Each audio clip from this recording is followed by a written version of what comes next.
غیر محفوظ سمجھ رہے ہیں اپنے آپ کو، ٹھیک ہے، اور جو بیرونی حملہ آور ہیں وہ سرحدوں کو عبور کیے چلے جا رہے ہیں، تو اس طرح کے معاملات نہیں تھے۔ لیکن فرحین، ہم نے صفین کا ٹائمنگ زیادہ نہیں پڑی، 7 to 8 months نہیں لگ گئے تھے؟ زیادہ ٹائم لگ گیا تھا، 6 ماہ تو نہیں تھے، 4 ماہ تو نہیں تھے ایٹ لیسٹ؟ صفین کا مجھے جہاں تک فائزہ یاد آ رہا ہے وہ یہ تھا کہ وہ تھا نا کہ بھائی روانہ ہوئے، پھر وہاں پہ ٹھہرے، پھر جو ہے چھوٹی موٹی لڑائی ہوتی تھی، جو جنگ ایکچوئل میں شروع ہوئی تھی نا وہ کچھ مہینوں بعد ہی شروع ہوئی تھی۔ اوور آل پیریڈ تو مجھے بھی ایسے لگ رہا ہے کہ شاید سال سے بھی اوپر کا تھا۔ ہاں ہاں، سال سے اوپر گیا تھا، مجھے بھی ایسا ہوں، لگ رہا ایسے ہی ہے۔ لگ رہا ہے، لیکن اس میں وہ مسلسل ہم لوگ یہ پڑھے تھے نا کہ پہلے جاتے تھے کچھ لوگ آپس میں لڑائی کی، پھر جو ہے آپس میں ڈائلگز ہو رہے ہوتے تھے، لیکن جو ایکچوئل جنگ ہوئی تھی نا وہ کچھ مہینے کے بعد شروع ہوئی تھی، شاید اس کا ہی پھر یہ دورانیہ بتا رہے ہیں کہ وہ 4 ماہ تھے جو بہت زیادہ انٹینس تھے نا۔ صحیح اوکے۔ ہے۔ باقی کوئی یہاں پہ کچھ بتانا چاہے گا اس حوالے سے؟ چلے صحیح ہو گیا، ٹھیک ہے۔ اچھا تو ٹھیک ہے، اچھا پھر گزشتہ خلفائے راشدین کی طرح اس دور میں بھی سرحدوں کی نگرانی، کفار کے حملوں کی روک تھام، محروسہ علاقوں میں بغاوتوں کی سرکوبی اور اسلام کی شان و شوکت کی دھاک بٹھائے رکھنے کا سلسلہ جاری رہا۔ اب یہ دوبارہ پڑھتی ہوں میں، دیکھیے جو پچھلے 3 خلفائے راشدین تھے ان کی طرح ہی اس دور میں بھی سرحدوں کی نگرانی ہوتی رہی، کفار کے حملوں کی روک تھام ہوتی رہی، اور جو محروسہ علاقوں میں بغاوتوں کی سرکوبی، اچھا مطلب کہ جو بغاوت ہو رہی تھی مطلب اس کا جواب دینا، اور اسلام کی شان و شوکت کی دھاک بٹھائے رکھنے کا سلسلہ جاری رہا حضرت علی کے دور میں بھی۔ صحیح ہے۔ یہ الگ بات ہے کہ دوسرے بڑے حوادث کے شور و غل میں، شور و غل کہتے ہیں نا اس کو، کہ یہ الگ بات ہے کہ دوسرے بڑے حوادث کے شور و غل میں یہ پہلو زیادہ نمایاں نہ ہو سکے، ٹھیک ہے نا، یہ جتنی بھی باتیں بتائی گئی ہیں نا کہ سرحدوں کی نگرانی ہوتی رہی، کفار کے حملوں کی روک تھام، تو یہ سب بھی ہوتا رہا، لیکن اب وہ زیادہ جو ذکر ہے وہ ان جنگوں وغیرہ کا ہے نا، تو اس لیے یہ باتیں اتنی نمایاں نہیں ہو سکی، لیکن یہ بھی پیرلل میں چل رہی تھی۔ خلافت اسلامیہ تقسیم ہو جانے کے باوجود، ٹھیک ہے، یمن، حجاز، عراق، ایران، ایک سیکنڈ کہیں سے نا ڈسٹربنس آ رہی ہے، ایک منٹ۔ تو خلافت اسلامیہ تقسیم ہو جانے کے بعد، یعنی کہ ایک طرف حضرت علی رضی اللہ تعالیٰ عنہ لیڈ کر رہے تھے، دوسری طرف حضرت معاویہ رضی اللہ تعالیٰ عنہ نا، تو کہہ رہے کہ تقسیم تو ہو گئی تھی لیکن اس کے باوجود یمن، حجاز، عراق، ایران، خراسان اور مشرق کے وسیع علاقے پر محیط تھی اور اپنا وقار برقرار رکھنے کے لیے مستعد تھی، ٹھیک ہے نا، پورے جو بتا رہے ہیں کہ اسلامک امپائر جو پورا تھا وہ اتنے بڑے ایریا پر تھا، بے شک تقسیم ہو گیا تھا لیکن ٹھیک ٹھاک ایک بڑے ایریا کو کور کر رہا تھا۔ حضرت علی رضی اللہ تعالیٰ، اچھا یہ نیچے حاشیہ آ رہا ہے نمبر 1، یہاں یہ بات ذہن میں رہے کہ بعض حضرات نے بلا تحقیق لکھ دیا ہے کہ آخری سالوں میں حضرت علی رضی اللہ تعالیٰ عنہ کے پاس صرف کوفہ اور اس کا نواحی علاقہ رہ گیا تھا، ٹھیک ہے، تو کہہ رہے ہیں کہ بغیر تحقیق کے کچھ لوگوں نے اس طرح سے لکھ دیا کہ حضرت علی کے پاس ان دی اینڈ صرف اور صرف کوفہ رہ گیا تھا اور بس اس کے آس پاس کا علاقہ رہ گیا تھا، ٹھیک ہے۔ یہ دعویٰ مسلمہ یہ دعویٰ مسلمہ تاریخی حقائق کے خلاف ہے۔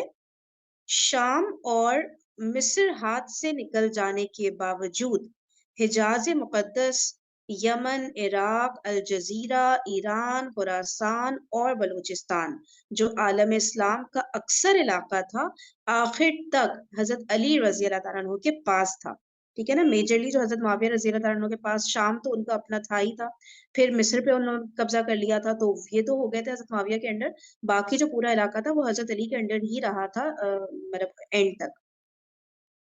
کتب حدیث و تاریخ کو دیکھنے سے اور خاص کر صوبے داروں کی فہرست پر نگاہ ڈالنے سے یہ بات خوب واضح ہو جاتی ہے، اس کی نفی کی کوئی دلیل نہیں، اس بارے میں دلائل متن میں آ رہے ہیں، ٹھیک ہے نا، تو کوئی دلیل نہیں ملتی اس بات کو ثابت کرنے کی کہ جو ہے صرف کوفہ رہ گیا تھا حضرت علی کے پاس اور بس اس کے آس پاس کے علاقے، تو کوئی دلیل نہیں ملتی، لیکن پھر بھی بغیر تحقیق کیے کئی میرے خیال سے تاریخ نگاروں نے جو بھی لکھنے والے ہیں انہوں نے لکھ دیا ہے، ٹھیک ہے۔ اچھا، حضرت علی رضی اللہ تعالیٰ عنہ کے صوبے دار، صوبے دار کسے کہتے ہیں؟ بتا آئی سکتے ہیں تھنک کوئی جو سے؟ صوبوں کے گورنر تھے، اچھا اچھا اچھا ٹھیک ہے. اچھا نظام حکومت میں حضرت علی رضی اللہ تعالیٰ عنہ کو حضرت عبداللہ بن عباس رضی اللہ تعالیٰ عنہ اور ان کے بھائی عبید اللہ رضی اللہ تعالیٰ عنہ اور قسم قسم شاید لکھا ہے نا قسم رضی اللہ تعالیٰ عنہ کا بھرپور تعاون میسر تھا. ٹھیک ہے, یہ 3 بڑے بڑے صحابیوں کے نام آ رہے ہیں کہ ان کا تعاون حضرت علی رضی اللہ تعالیٰ عنہ کو حکومت کو چلانے میں یعنی حکومت کے نظام میں وہی تعاون کرتے تھے حضرت علی کی نا. ٹھیک ہے. اچھا عبداللہ بن عباس رضی اللہ تعالیٰ عنہ بصرہ کے گورنر تھے, عبید اللہ رضی اللہ تعالیٰ عنہ یمن کے, اور قسم رضی اللہ تعالیٰ عنہ حجاز کے. جبکہ خراسان کا وسیع و عریض صوبہ عبد الرحمن ابن ابزہ رضی اللہ تعالیٰ عنہ کے زیر نگرانی تھا. ان کے علاوہ درجنوں اکابر صحابہ اور ان گنت تابعین آپ کے جانثار تھے. ٹھیک ہے, میجرلی یہ 3 جو ہے گورنر تھے ڈفرینٹ صوبوں کے, اور ان کے علاوہ بتا رہے درجنوں اکابر بڑے بڑے صحابہ درجنوں کی تعداد میں اور ان گنت تابعین آپ کے جانثار تھے.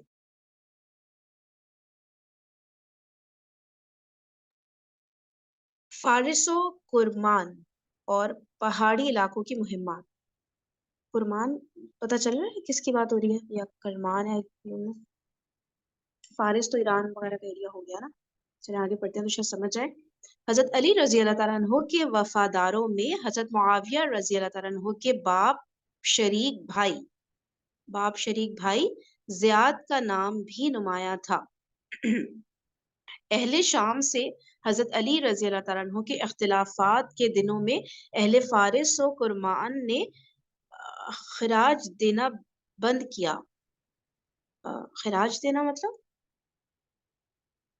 یہ دیکھیں سیکنڈ لائن کا یہ ورڈ ہے, ٹیکس نہیں ہوتا یہ وہ تو جزیہ ہوتا ہے نا. میں وہی اسی میں آتا ہے خراج, وہ اچھا اسی معنی میں آتا ہے. اوکے اوکے ٹھیک ہے. تو کہہ رہے ہیں کہ سب سے پہلے یہ بتایا کہ حضرت علی کے جو وفادار تھے, ٹھیک ہے, جو ان کے ساتھ سنسیئر تھے, ان میں حضرت معاویہ کے باپ شریک بھائی, مطلب جیسے باپ شریک مطلب سوتیلے کے سینس میں آئے گا, گیس کچھ اس طرح کا لگ رہا ہے نا. ہاں جی, سوتیلے بھائی زیاد تھے. ٹھیک ہے ٹھیک ہے, حضرت معاویہ کے سوتیلے بھائی زیاد تھے, تو وہ بھی حضرت علی کے ساتھ بہت سنسیئر تھے. تو یہ کہ اہل شام سے حضرت علی کے اختلافات کے دنوں میں, جب حضرت علی کا شام والوں کے ساتھ اختلاف تھا, تو ان دنوں میں اہل فارس و کرمان نے خراج دینا بند کیا. ٹھیک ہے. تو حضرت علی رضی اللہ تعالیٰ عنہ کے حکم سے زیاد بن ابی سفیان نے 4000 سپاہیوں کے ساتھ اس مہم پر جا کر شورش پسندوں کی گوشمالی کی.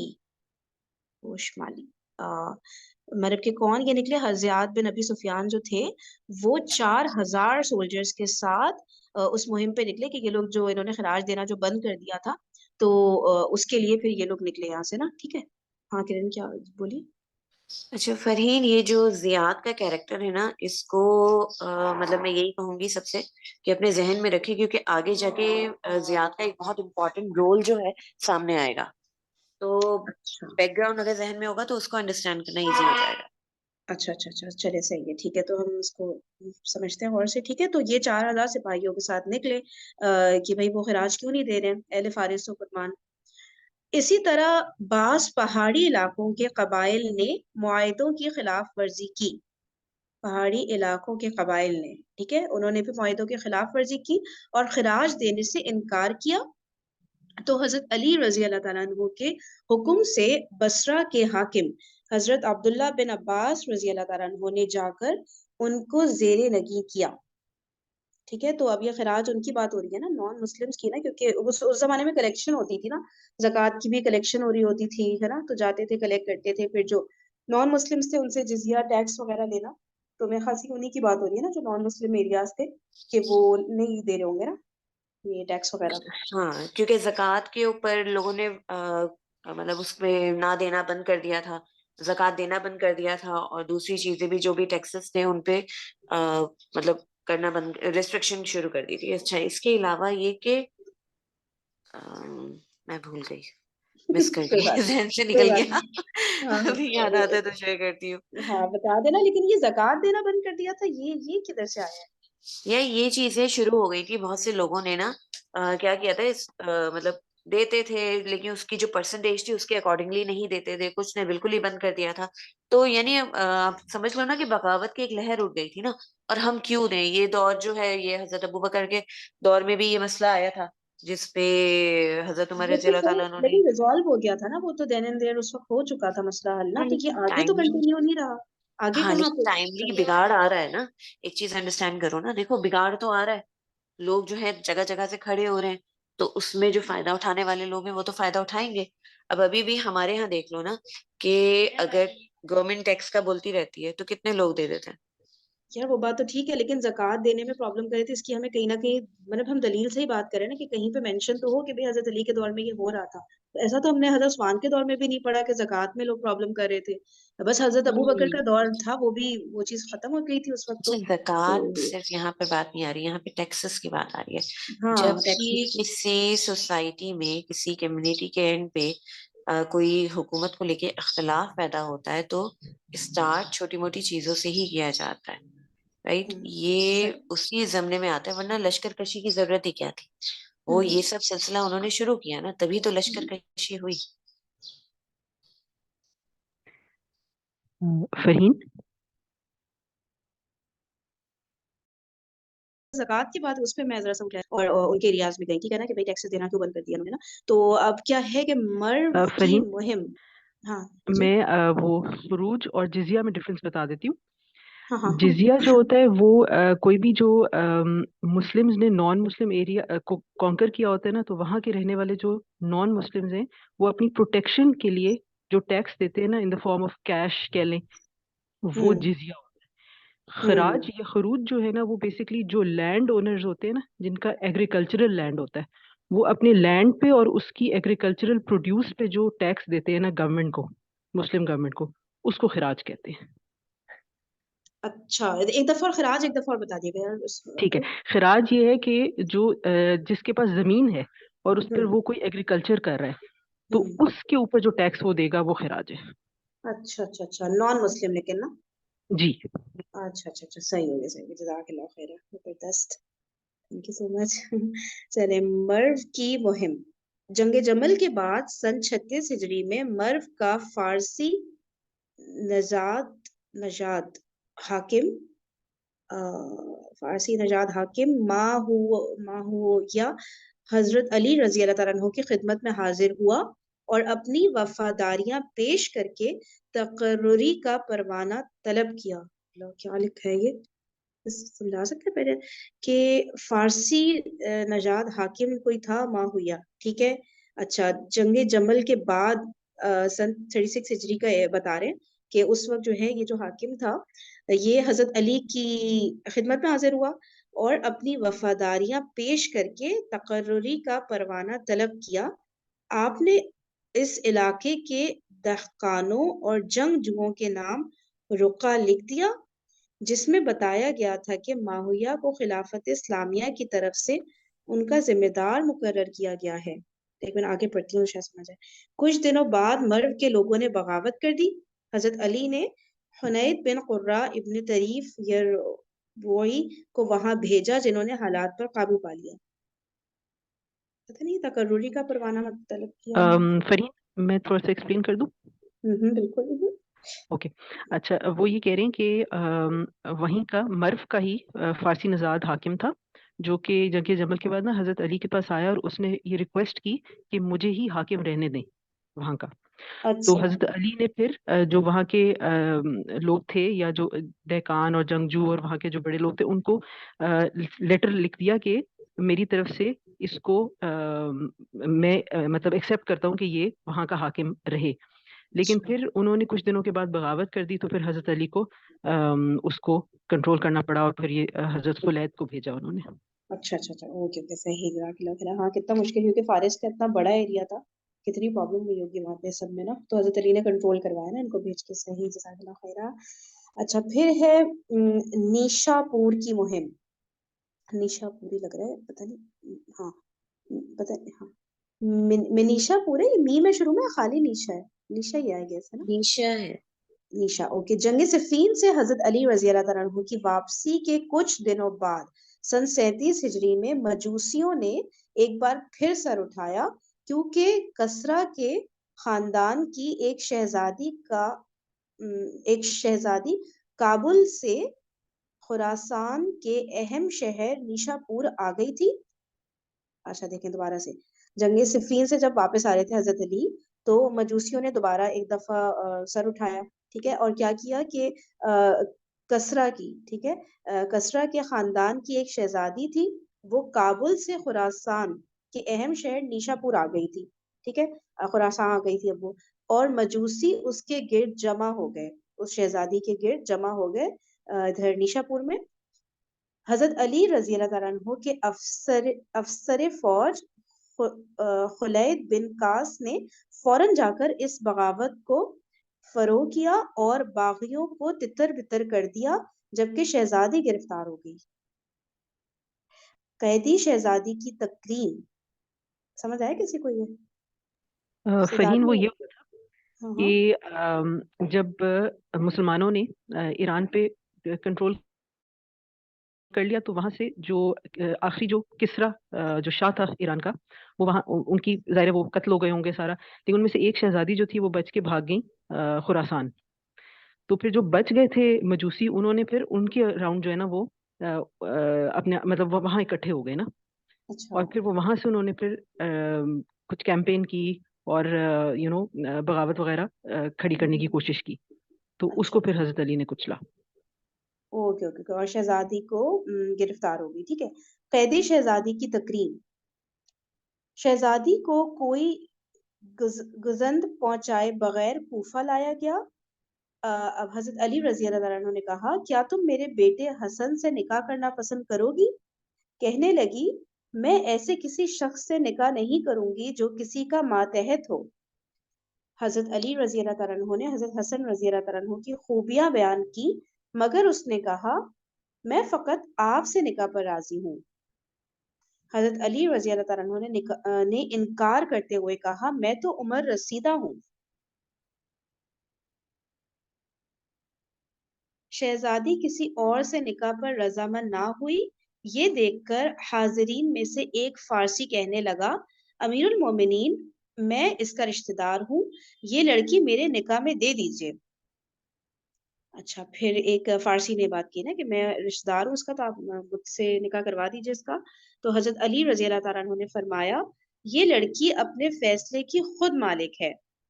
پھر شہزادی کو یہ کہہ کر عزت سے رخصت کر دیا، جہاں چاہو چلی جاؤ، جس سے مرضی نکاح کر لو، تم پر کوئی آنچ نہیں آ سکتی.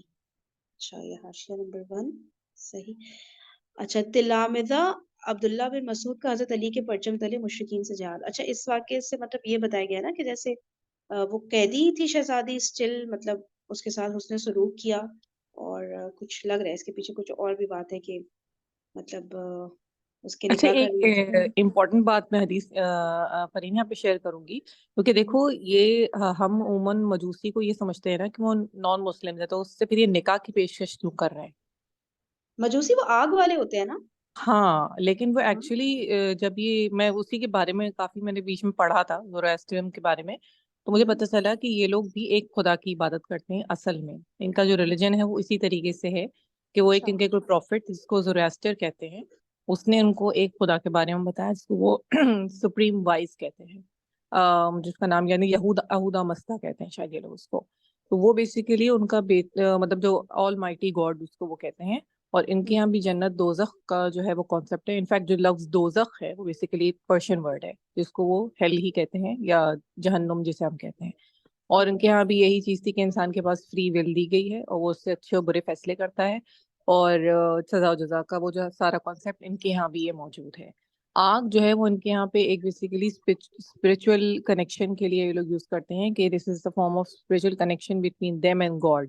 اور یہ بھی وہ بلیو کرتے ہیں کہ ان کے پروفٹ کو جو گاڈ کا ظہور ہوا تھا یا گاڈ کی طرف سے جو ریولیشنز آئی ہوئی تھی وہ ان دا فارم آف آگ آئی تھی انیشیلی. جیسے کہ ہم حضرت موسیٰ علیہ السلام کے بارے میں بھی یہی کہتے ہیں نا کہ ان کو آگ دیکھی تھی نا ایک جگہ پہ، کہ وہاں سے اللہ تعالیٰ ان سے ہم کلام ہوئے تھے. تو بالکل اسی طریقے سے ان کا بھی یہی تھا، اس وجہ سے وہ آگ ان کے یہاں پہ بڑی پریسٹیجیس ہے. پھر جب مسلمانوں نے ایران کا ایریا فتح کیا تھا تو حضرت عمر رضی اللہ عنہ سے لوگوں نے یہی پوچھا تھا کہ ان لوگوں کے ساتھ کس قسم کا معاملہ کیا جائے، ان کو اہل کتاب تصور کیا جائے یا ان کو جو ہے وہ مشرکین تصور کیا جائے. تو حضرت کو تو کافی سارے صحابہ نے یہ کہا تھا کہ ان کو مشرکین تصور کیا جائے گا، لیکن حضرت علی نے اس بات کو اپوز کیا تھا. انہوں نے کہا تھا کہ یہ اہل کتاب تصور کیے جائیں گے، کیونکہ ہاں کیونکہ تو اہل کتاب کے ساتھ جو معاملہ ہوگا وہ ان کے ساتھ معاملہ ہو سکتا ہے حضرت علی کے اکارڈنگلی، کیونکہ انہوں نے یہ کہا تھا کہ ان کا بیسک کانسیپٹ وہی چیزیں ہیں کہ ایک خدا ہے، سزا و جزا، دو جنت دوزخ، یعنی میجر جو 3 بیسک کانسیپٹ ہیں وہ سیم ہے ان لوگوں کے. تو ان کو اہل کتاب کی طرح ان کو ٹریٹ کیا جائے گا. اسی وجہ سے ان کی افیلیشن جو ہے تو علی سے زیادہ بھی ہو گئی تھی اہل ایران کے لوگوں کی. اچھا اور دوسرا یہ کہ جب اہل ایران کے بہت سارے لوگ جو ہے وہ مسلمان بھی کافی میں نے پڑھا تو ہسٹری میں، تو وہ کہتے ہیں کہ وہ مسلمان جزیہ دینے سے بچنے کے لیے بھی وہ مسلمان ہو گئے تھے بہت سارے. تو اندر ہی اندر ان کے اندر وہ ایک مجوسیت کی وہ بھی موجود تھی، لیکن وہ ظاہری طور پر اپنے فائدے کے لیے بھی مسلمان بہت سارے ہو گئے تھے. اس وجہ سے ان کے اندر ایک دوغلا پن بھی آ گیا تھا. اچھا اچھا اچھا اچھا رائٹ رائٹ صحیح صحیح یار، یہ اچھا ہو گیا. باقی اب سمجھ میں آ رہی ہے تھوڑی شہزادی والا آ گیا. صحیح صحیح جزاک اللہ. اور کس نے کوئی بات کرنی یہاں پہ؟ ٹھیک ہے. اچھا پھر ہے تلامذہ عبداللہ بن مسعود رضی اللہ تعالیٰ عنہ کا حضرت علی رضی اللہ تعالیٰ عنہ کے پرچم تلے مشرکین سے جہاد. اچھا بھائی تعریف آ رہی ہے فائدہ چیٹ کے اوپر بہت ساری زبردست کھیلنی شروع ہو گئی ماشاء اللہ. چلے بھائی. اچھا حضرت عبداللہ بن مسعود رضی اللہ تعالیٰ عنہ کے تلامذہ حضرت علی رضی اللہ تعالیٰ عنہ کے خاص جانثار تھے. حضرت عبداللہ بن مسعود کے تلامذہ مطلب شاگردوں کو کہتے ہیں نا، یہ اس کی بات ہو رہی ہے نا حال سے. تلامذہ عبداللہ بن مسعود کا حضرت علی کے پرچم تلے مشرکین سے جہاد. ٹھیک ہے. تو حضرت عبداللہ بن مسعود کے تلامذہ، مجھے تو اسٹوڈنٹس ہی سمجھ آ رہے ہیں یہاں سے، ٹھیک ہے، جو تھے وہ حضرت علی کے خاص جانثار تھے. وہ اہل شام سے لڑنا نہیں چاہتے تھے اور کسی دوسرے محاذ پر اپنی وفاداری کا مظاہرہ کرنے کے خواہش مند تھے. ٹھیک ہے. تو یہ جو حضرت عبداللہ بن مسعود کے جو ساتھ جو لوگ تھے تو وہ اہل شام سے نہیں لڑنا چاہتے تھے، لیکن وہ لڑائی سے نہیں بھاگتے تھے. تو ان کو یہ تھا کہ ہمیں محاذ آرائی پر بھیجیں، لیکن مطلب کہیں اور، ٹھیک ہے، جہاں پہ ضرورت ہے، اہل شام والوں سے نہیں. صحیح ہے. تو وہاں پہ اپنی وفاداری کا مظاہرہ کرنے کے خواہش مند تھے. ان کی تمنا تھی کہ انہیں کفار سے جہاد کا موقع دیا جائے. ان کے پیشرو حضرت عبیدت مسلمانی رضی اللہ تعالیٰ عنہ نے حضرت علی سے عرض کیا، امیر المومنین، آپ کی فضیلت کے اعتراف کے باوجود ہمیں اس اہل شام سے قتال کے معاملے میں تردد ہے. ٹھیک ہے. تو ان کے جو ہیڈ تھے ان سب کے، انہوں نے کہا کہ امیر المومنین، آپ کی فضیلت کے اعتراف کے باوجود ہمیں اس اہل شام سے قتال کے معاملے میں تردد ہے. دوسری طرف آپ اور مسلمانوں کے لیے مشرکین سے جہاد بھی ناگزیر ہے. دوسری طرف آپ اور مسلمانوں کے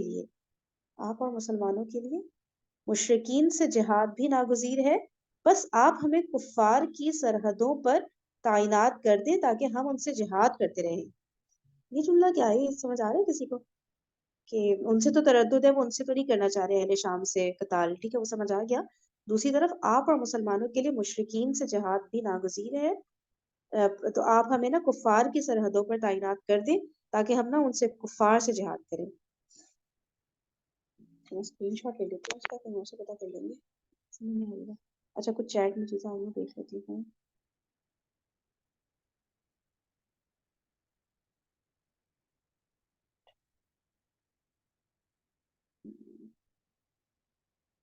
ٹھیک ہے. اچھا تو اب جو ہے کیا بات ہو رہی ہے؟ ٹھیک ہے، آپ ہمیں کفار کی سرحدوں پر تعینات کر دیں تاکہ ہم ان سے جہاد کرتے رہیں. حضرت علی نے ربیع بن حسین کو امیر بنا کر ان حضرات کو قزوین اور ری کی سرحدوں پر بھیج دیا. اس لشکر کی روانگی کے لیے خصوصی طور پر جھنڈا تیار کیا گیا. مرتدین سے جہاد. اچھا یہ نیچے آ رہا ہے حاشیہ. اچھا اوپر والا کوئی حاشیہ میں ہوا ہے. یہ واقعہ جنگ صفین سے بعد کا معلوم ہوتا ہے کیونکہ جنگ صفین میں عبیدہ سلمانی اور دیگر تلامذہ ابن مسعود موجود تھے اور صلح کی کوشش کراتے رہے تھے. جنگ صفین کے بعد کا اس لیے لگ رہا ہے کیونکہ جنگ صفین کے دوران عبیدت سلیمانی اور دیگر جو حضرت عبداللہ بن مسعود کے جو شاگرد تھے وہ صلح کی کوشش کرتے رہے تھے. ٹھیک ہے، تو اس کے بعد کی بات ہو رہی ہے یہ. اچھا، مرتدین سے جہاد. خلافت اسلامیہ کے ایک علاقے کے لوگوں نے مرتد ہو کر اپنے آبائی مذہب نصرانیت کو دوبارہ اختیار کر لیا تھا. ٹھیک ہے، تو کچھ جو مسلمان تھے وہ انہوں نے کیا کیا تھا، وہ واپس کرسچینٹی کی طرف مطلب وہ ہو گئے تھے، کرسچینٹی اڈاپٹ کر لی تھی انہوں نے.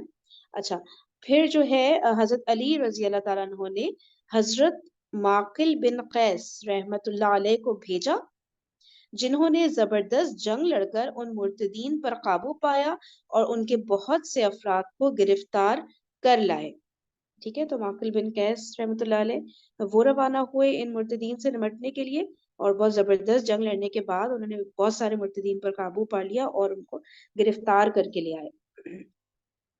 بلوچستان اور سندھ میں پیش قدمی. ٹھیک ہے، تو یہ ساری جو مہمات وغیرہ روانہ ہوئی تھی ان کے بارے میں ہم لوگ ابھی پڑھ رہے ہیں رائٹ ناؤ حضرت علی کے دور میں، کیونکہ اس سے پہلے ہم لوگوں نے صرف جنگوں کے بارے میں پڑھا تھا نا، جنگ جمل، صفین، عروان. تو اب بتا رہے ہیں کہ باقی جو پازیٹیو چیزیں آ رہی تھیں ان کے بارے میں ڈسکشن ہو رہا ہے کہ سن 39 ہجری کے آغاز میں حضرت علی رضی اللہ تعالیٰ عنہ کی طرف سے بلوچستان اور سندھ میں مزید پیش قدمی ہوئی، کیونکہ حضرت عمر رضی اللہ تعالیٰ عنہ کے زمانے تک مکران کا علاقہ فتح ہو چکا تھا. اس کے بعد قندابیل کا علاقہ تھا. علاقے میں پانی اور غذا کی قلت اور دیگر مشکلات کے سبب حضرت عمر نے مزید پیش قدمی مؤخر کر دی تھی. ایسے سنا ہے نا، حضرت عمر پاکستان کے بارڈر تک آئے تھے لیکن پھر انٹر نہیں ہوئے تھے میرے خیال سے نا، یا پتہ نہیں. آئے تھے پاکستان کے بارڈر تک آئے تھے. آگے انہوں نے بولا کہ یہ ایریا ایسا ہے کہ وہ لائکلی پہاڑی ایریا اور ادھر اتنے آئی مین کہ لوگ نہیں ہیں کہ جن کو مسلمان کر سکے، کچھ اس طرح کا تھا. تو پھر وہ واپس بلا لیا تھا. اچھا، واپس چلے گئے تھے. صحیح. ایون کے آگے ہم اس میں پڑھیں گے ایک ریفرنس آئے گا کہ لاہور تک کوچ بھی ہوئی ہے، اور یہ ایک روایت اسی میں ہے. یہ حضرت علی کے دور میں نا. ہاں جی. صحیح ہو گیا. ٹھیک ہے، تو جو ہے علاقے میں پانی اور غذا کی قلت اور دیگر مشکلات کے سبب پھر جو قنادیل کا علاقہ مطلب اس سے پھر آگے نہیں گئے تھے حضرت عمر. ٹھیک ہے. اچھا، اب حضرت علی رضی اللہ تعالیٰ عنہ نے اپنے دور خلافت میں 2 عشروں کے وقفے کے بعد اس مہم کو آگے بڑھایا. 2 عشروں کے وقفے کے بعد، ایک منٹ. اچھا، 2 عشرے کا وقفہ ہو چکا تھا نا حضرت عمر کی خلافت کے بعد سے نا، یہی بات ہوئی ہے نا. تو حضرت علی نے اپنے دور خلافت میں 2 عشروں کے وقفے کے بعد اس مہم کو آگے بڑھایا، یعنی حضرت عمر رضی اللہ تعالیٰ کی مہم جہاں پہ رکی تھی پھر اس کو آگے کنٹینیو کروایا. قندابیل اور قیقان کی مہم. حضرت علی رضی اللہ تعالیٰ عنہ کے حکم سے حارث بن مرت العبدی رضی اللہ تعالیٰ عنہ مکران سے آگے بڑھ کر قندابیل کے حدود میں داخل ہو گئے اور قیقان کے پہاڑوں میں یلغار کرتے چلے گئے. انہیں فتح نصیب ہوئی. ان کا بھیجا ہوا مال غنیمت کوفہ پہنچا تو وہ اتنا تھا کہ ایک ہی دن میں 1000 غلام تقسیم کیے گئے. حارث رضی اللہ تعالیٰ عنہ اس مہم سے واپس آ رہے تھے کہ دشمن نے ایک گھاٹی میں ناکہ بندی کر کے انہیں گھیر لیا. حارث رضی اللہ تعالیٰ عنہ اپنے ہمراہیوں سمیت لڑتے ہوئے شہید ہو گئے. اندرونی لڑائیوں میں نصرانیوں کا کردار. حضرت عثمان غنی رضی اللہ تعالیٰ عنہ کی شہادت سے لے کر حضرت علی المرتضیٰ رضی اللہ تعالیٰ عنہ کے دور تک بہت سے فتنوں کے پس پردہ مقامی نصرانیوں کا ہاتھ بھی تھا. اچھا، اتنے سارے جو فتنے ہوئے تھے اس میں بتا رہے ہیں کہ جو نصرانی یعنی کہ کرسچن لوگ ہیں نا، ان کا بھی ہاتھ تھا. یہ لوگ زیادہ تر عراق اور شام کی عرب سے متصل سرحدوں پر آباد تھے. اچھا، کہاں تھے یہ؟ شام سے جو کنیکٹڈ سرحدیں تھی اور عراق سے جو کنیکٹڈ، یعنی عراق حضرت علی کا ایریا اور شام حضرت معاویہ کا ایریا. تو اس کی جو سرحدیں تھی نا وہاں ان ایریا سے جو کنیکٹڈ سرحدیں تھی وہاں پر یہ نصرانی جو تھے یہ آباد تھے. ان کے کچھ سازشی افراد بیرونی عیسائی طاقتوں کی پشت پناہی کے ساتھ خلافت اسلامیہ اور اتحاد مسلمین کے خلاف کھڑی ہونے والی ہر تحریک میں حصہ ڈالتے اور ایسی ہر جماعت کی مدد کرتے۔ اچھا، کن کی بات ہو رہی ہے؟ ان کے کچھ سازشی افراد تھے جو بیرونی عیسائی طاقتوں کی پشت پناہی کے ساتھ، جو باہر کے جو کرسچن ایریاز تھے، تو ان کی ہیلپ کے ساتھ یہ مسلمانوں کے اتحاد وغیرہ کے خلاف جو بھی کاوشیں ہو رہی تھی اس میں یہ لوگ ضرور حصہ ڈالتے تھے، اور ایسی جتنی جماعتیں یہ سب اس طرح کی تحریک چلائی ہوئی تھی ان کی مدد کرتے تھے۔ اچھا، یہ پہلا ورڈ کیا لکھا ہوا ہے؟ خیریت، خیریت کچھ ایسا لگا ہے، خیریت بن راشد کی سازشیں۔ اس ضمن میں خیریت بن راشد کا تذکرہ اہم ہے، جو قبیلہ بنو ناجیہ کا رئیس تھا اور جنگ جمل سے جنگ نہروان تک حضرت علی رضی اللہ تعالیٰ عنہ کے ہم رکاب تھا، مگر اس کے بعد سن 38 ہجری میں اس نے اچانک سے حضرت علی رضی اللہ تعالیٰ عنہ پر بے دینی اور ملت فروشی کے الزامات عائد کرتے ہوئے علم بغاوت بلند کر دیا۔ وہ مسلمہ کذاب کی طرح بڑا عیار سیاست دان تھا، ہر ایک سے اس کی مرضی کے مطابق بات کرتا تھا۔ خوارج سے کہتا کہ حضرت علی نے تحکیم کو درست مان کر ناجائز کام کیا ہے، عام مسلمانوں سے کہتا کہ میں حضرت علی کے فیصلوں کو مانتا ہوں، حضرت عثمان کے شہید اور مظلوم ہونے کا بھی اقرار کرتا، جو لوگ حکومت سے باغی بن کر محصولات دینا بند کرتے ان کو بھی شاباش دیتا، اور جو مرتد ہو جاتے ان کی بھی حوصلہ افزائی کرتا۔ اللہ، دیکھیں ذرا یہ پیراگراف نا کل ڈسکس کرتے ہیں آرام سے سکون سے، کیسا بندہ تھا یہ۔ ٹھیک ہے، تو انشاءاللہ پھر کل کنٹینیو کرتے ہیں۔ جزاکم اللہ خیرا کثیرا، سبحانک اللہم و بحمدک، نشہد ان لا الہ الا انت، نستغفرک و نتوب الیک۔ السلام علیکم و رحمۃ اللہ وبرکاتہ۔